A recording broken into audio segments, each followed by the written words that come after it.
காலையில கட்சி தொடங்கிட்டு 8 மணிக்கு 8:45 செக்ரட்டேரியட்ல போய் நான் முதலமைச்சரா பதவி ஏற்கணும்.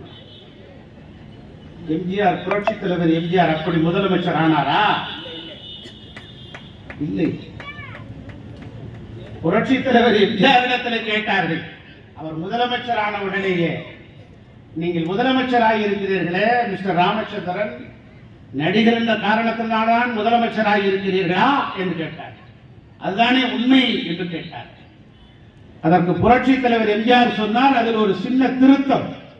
நான் நடிகர் என்ற காரணத்தினால் மக்களிடத்தில் எளிதில் அறிமுகமானேன், நல்லவன் என்கிற காரணத்தினால் மக்கள் என்னை முதலமைச்சராக்கினார்கள். முதலமைச்சர் புரட்சி தலைவர் எம்ஜிஆர் யாராவது ஒருவர் குறை சொல்வார்களா? எதிராளி கூட சொல்வார், நல்ல மனுஷன், வயிறார சாப்பிட்டு போனார், வீட்டில் போனார் அப்படின்னு சொல்லுவாங்க. யாராவது ஒருத்தர் ஸ்டாலின் வீட்டுக்கு போனா சாப்பாடு கிடைக்குன்னு சொல்றானா? கருணாநிதி வீட்டுக்கு போனா சாப்பாடு கிடைக்குன்னு சொல்றானா?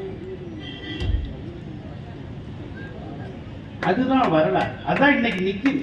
அண்ணா திராவிட முன்னேற்ற கழகம் இன்னைக்கு 9 மணி 8 மணிக்கு கூட எவ்வளவு பேர் நிற்கிறார்கள் என்று சொன்னால், புதுவையினுடைய வரலாற்று மாற்றத்தை புதுவையில் ஏற்படுத்துகிறது என்று சொன்னால், அண்ணா திராவிட முன்னேற்ற கழகத்தின் தலைவர்கள் செய்த மகத்தான தொண்டு.